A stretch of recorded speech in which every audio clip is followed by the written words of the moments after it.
ಜಾನಿಕಮ್ಮನವರು ಅಂತಿಮ ದರ್ಶನವನ್ನು ಇವತ್ತು ಮೈಸೂರು ನಗರದಲ್ಲಿ ಇಡೀ ಕರ್ನಾಟಕ ರಾಜ್ಯದಾದ್ಯಂತ ಎಲ್ಲ ಅವರ ಅಭಿಮಾನಿಗಳು ಜೊತೆಲಿ ಎಸ್ ಜಾನಿಕಮ್ಮನವರು ಅವ್ರ ಕಂಟಕದಿಂದ ಇಡೀ ಜಗತ್ತನ್ನು ಜನಮಾನಸವನ್ನು ಗೆದ್ದಂಥವ್ರು.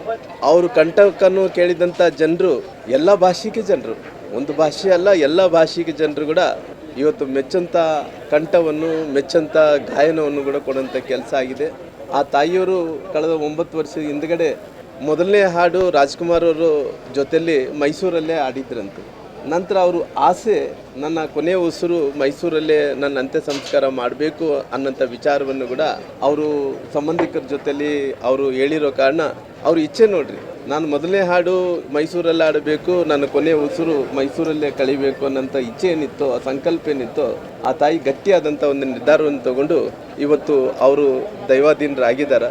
ನಾವೆಲ್ಲರೂ ಕೂಡ ಪ್ರಾರ್ಥನೆ ಮಾಡೋದಿಷ್ಟೇ, ಅವ್ರ ಕಂಟಕಕ್ಕಂತೂ ಯಾರು ಸರಿಸಾಟಿಯಾಗಿ ಬರಲಿಕ್ಕೆ ಸಾಧ್ಯ ಆಗಲ್ಲ. ಆದರೆ ಕೂಡ ಇವತ್ತು ಸಣ್ಣ ಹುಡುಗರು ಹಾಡಾಡೋಂಥ ಟೈಮಲ್ಲಿ ಸಣ್ಣ ಹುಡುಗರ ಧ್ವನಿ, ದೊಡ್ಡವರು ಹಾಡಾಡೋಂಥ ಟೈಮಲ್ಲಿ ದೊಡ್ಡವರು ಧ್ವನಿಯಾಗಿ ಭಾಳಷ್ಟು ಒಳ್ಳೆ ಹಾಡುಗಳನ್ನು ಕೂಡ ಕೊಟ್ಟಿದ್ದಾರೆ. ಹಂಗಾಗಿ ಆ ತಾಯಿಗೆ ನಾವೆಲ್ಲರೂ ಕೂಡ ಪ್ರಾರ್ಥನೆ ಮಾಡೋದಿಷ್ಟೇ, ಯಾವುದೂ ಶಾಶ್ವತ ಅಲ್ಲ, ಮನುಷ್ಯ ಹುಟ್ಟಿದ ಮೇಲೆ ಸಾಯಲೇಬೇಕಾಗುತ್ತೆ. ಹುಟ್ಟಿದಂಥ ಸಂದರ್ಭದಲ್ಲಿ ಸಾಯುವಂಥ ಸಂದರ್ಭದಲ್ಲಿ ಏನು ಒಳ್ಳೆ ಕೆಲಸಗಳು ಮಾಡಿದರೋ ಅವೆಲ್ಲ ಕೂಡ ನೆನಪು ಮಾಡ್ಕೋಬೇಕಾಗುತ್ತೆ. ಹಂಗಾಗಿ ಆ ತಾಯಿ ಎಲ್ಲಿದ್ದರೂ ಕೂಡ ಆತ್ಮಕ್ಕೆ ಶಾಂತಿಯನ್ನು ದೊರಲಿ. ಅವ್ರ ಕುಟುಂಬಸ್ಥರು ಎಲ್ಲರೂ ಕೂಡ ಬಂದು ಇವತ್ತು ಅಂತ್ಯ ಸಂಸ್ಕಾರದಲ್ಲಿ ಪಾಲ್ಗೊಂಡಿದ್ದಾರೆ. ಹಂಗಾಗಿ ನಮ್ಮ ಶಾಸಕರು ಸಾಹೇಬರು ಕೂಡ ಇಲ್ಲೇ ಇದ್ದು ಎಲ್ಲರೂ ಆ ತಾಯಿಯ ಸೇವೆಯನ್ನು ಮಾಡೋಂಥ ಕೆಲಸ ಮಾಡ್ತಾ ಇದ್ದಾರೆ. ಹಂಗಾಗಿ ಬಹಳಷ್ಟು ಅವ್ರ ಕುಟುಂಬಸ್ಥರು, ನಮ್ಮ ಶಾಸಕರು ಎಲ್ಲರೂ ಕೂಡ ಸೇರಿ, ನಮ್ಮ ಮಾಜಿ ಮೇಯರ್ ಶಿವಕುಮಾರ್ ಅವರು, ಸತೀಶ್ ಅನ್ನೋರು ಎಲ್ಲರೂ ಕೂಡ ಸೇರಿ ಇವತ್ತು ಸೇವೆಯನ್ನು ಮಾಡ್ತಾ ಇದ್ದಾರೆ.